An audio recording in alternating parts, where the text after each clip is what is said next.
Bon, bonjour tout le monde. Alors, je vais continuer avec l'accompagnement affectif du bébé après la naissance. Et en fait, cet accompagnement a plusieurs objectifs.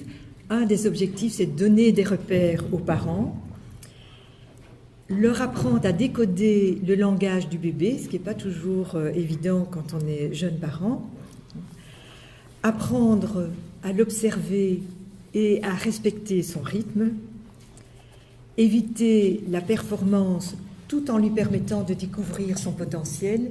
Et ça, c'est particulièrement important dans notre culture, justement, de performance, où on essaye que les bébés arrivent très vite à se tenir assis, à se mettre debout, etc. Et comprendre comment installer une sécurité de base chez le bébé. Alors, la sécurité de base, elle se compose en fait de deux aspects. Un premier aspect qui est la confiance dans l'autre, dans le monde extérieur. Et le deuxième aspect tout aussi important, c'est la confiance en soi. Donc, avec ces deux aspects-là, pour développer la sécurité de base, en fait, il faut tenir compte de deux types de besoins chez le bébé. Un premier type de besoin, c'est les besoins de sécurité. Besoin de sécurité, c'est-à-dire être pris en charge, être écouté, être entendu, pas simplement écouté, être compris, être aimé et être respecté. Alors on voit tout de suite la réponse du bébé quand c'est le cas. Ici c'est un nouveau-né. Et l'autre type de besoin, c'est les besoins d'autonomie.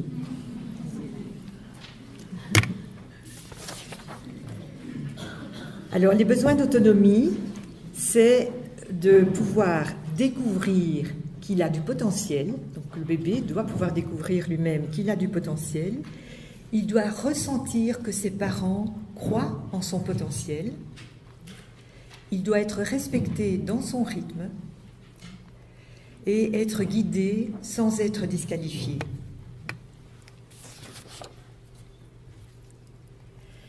Alors, dans l'accompagnement du bébé par le jeu, il y a plusieurs choses qui sont amenées par cet accompagnement.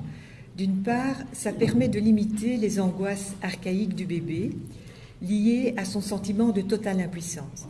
C'est-à-dire que la première année de la vie, le bébé est très incompétent à gérer le monde extérieur, mais même rien que son corps. Et donc, ça lui fait vivre à répétition des sentiments de totale impuissance, et le fait de lui permettre de découvrir qu'il a, dès le début, qu'il a des petites compétences, ça va être très important pour développer cette sécurité de base. Alors, comment est-ce qu'on va faire ? Eh bien, en fait, on va montrer aux parents comment donner des petits modes d'emploi au bébé en ce qui concerne la gestion de sa motricité. Par exemple, ici, comment inviter le bébé à changer de position, et c'est des gestes, évidemment, qu'on fait dans le quotidien. Voilà un autre mouvement. Alors, il permet aussi des moments de détente et de plaisir entre les parents et le bébé.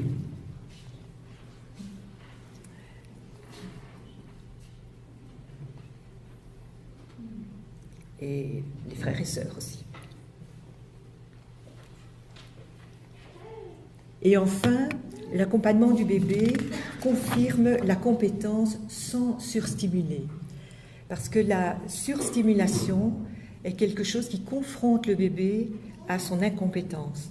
Donc ça fait l'effet inverse de celui qu'on recherche dans l'accompagnement affectif du bébé, c'est-à-dire que ça va l'insécuriser, puisqu'on lui demande des choses qui sont trop difficiles pour lui, ou on les lui demande à des moments où il n'est pas du tout disponible pour ça. Un bébé qui est fatigué, c'est pas à ce moment-là qu'on va lui proposer de jouer. Donc voilà, ça c'est important. Et alors ici, vous voyez par exemple, on va voir quelques séquences d'un bébé d'1 an qui essayait de marcher, mais qui tombait tout le temps. Et en fait, le problème de ce bébé-là, c'est qu'il ne connaissait pas son point d'équilibre debout. Et donc il a suffi de lui faire sentir où était son point d'équilibre debout. Et très vite, voilà, il l'a intégré, il l'a compris, et regardez le plaisir qu'il a. Il vient s'applaudir là devant sa maman, et très vite, il va jouer avec ce qu'il a appris pour commencer à l'intégrer autrement.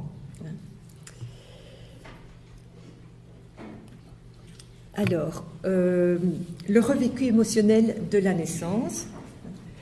Eh bien, le revécu émotionnel de la naissance, ça se base sur le fait que la vie émotionnelle existe déjà avant la naissance.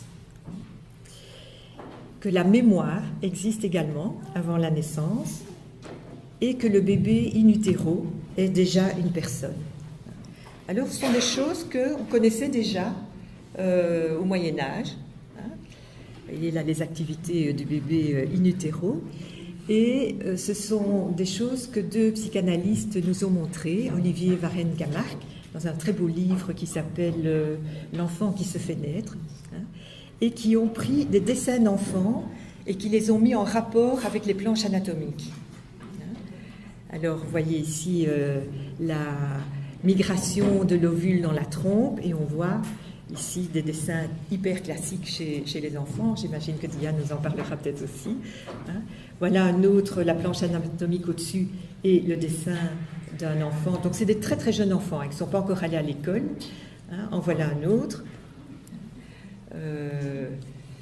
Voilà encore un autre. Et évidemment, ils ont un livre plein de ce type de dessin-là. Et c'est vraiment intéressant. Donc, la naissance est souvent une épreuve pour le bébé.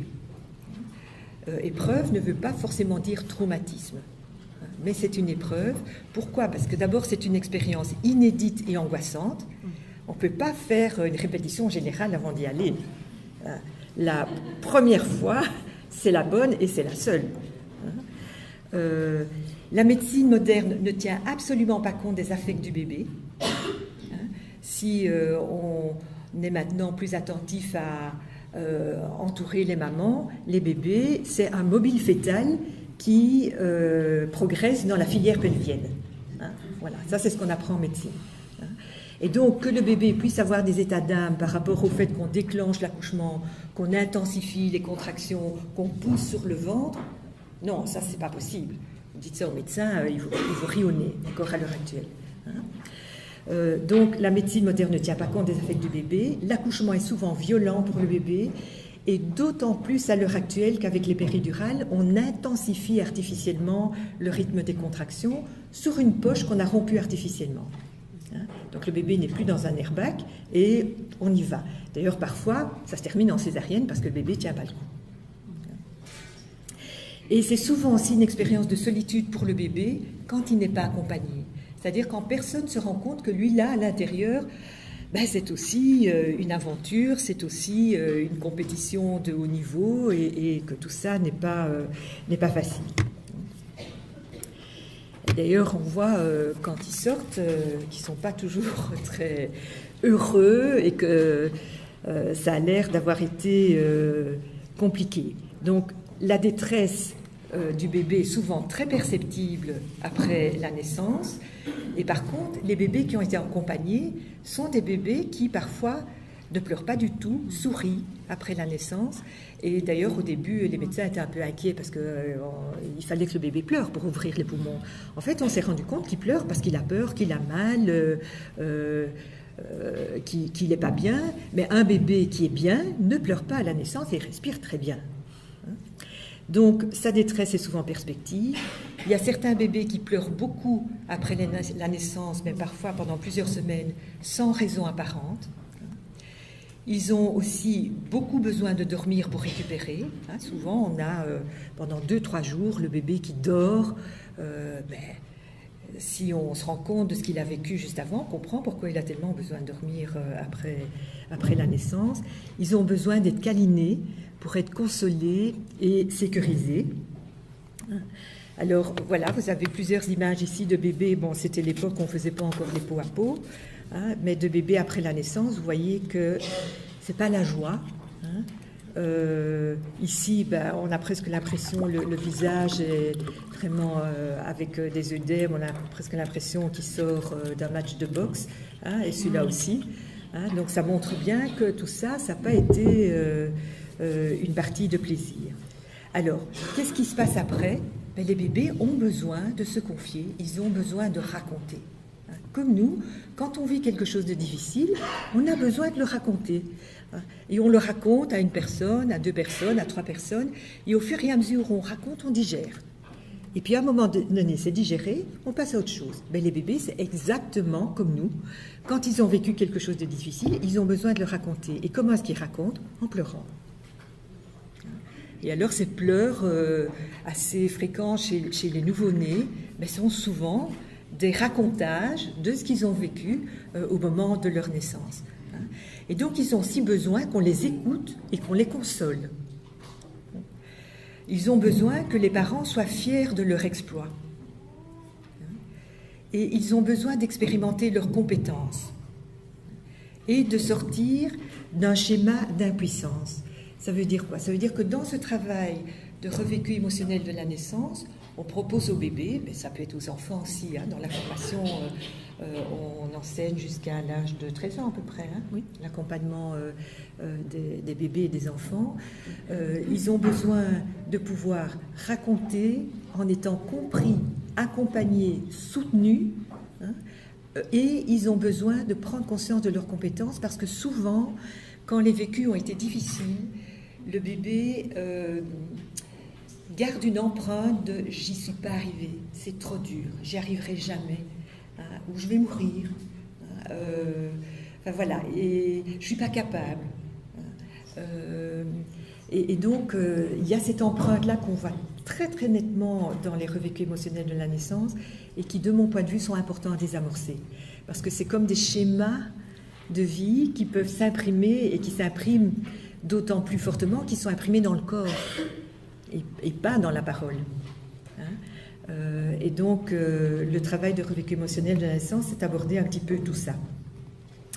Voilà, ici, on a fait toutes les deux un peu passer en revue de ce que c'est la préparation affective à la naissance avec ses différents volets.